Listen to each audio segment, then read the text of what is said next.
5 wanted men arrested at Popular Montego Bay Hotel. Teach them! Always make sure the message reach them!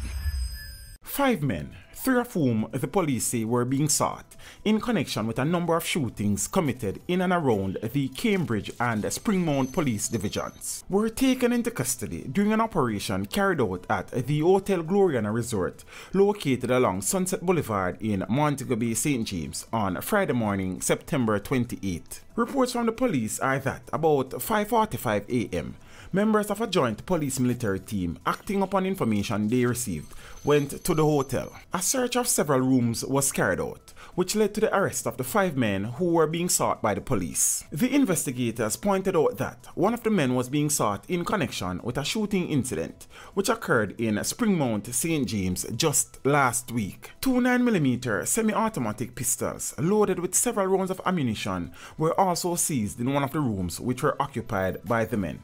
It is not clear when they booked into the hotel, but their stay was cut short. Teach them! Hey, yo, hello! Send the message and make it reach them. It's teach them right here. Warlord representing. Thank you for watching. Please leave a comment below. Remember to like and share the video. Don't forget to subscribe for more awesome content. Follow me on social media and check out the suggested videos on screen. This is Teach saying, until next time, walk good, my friends.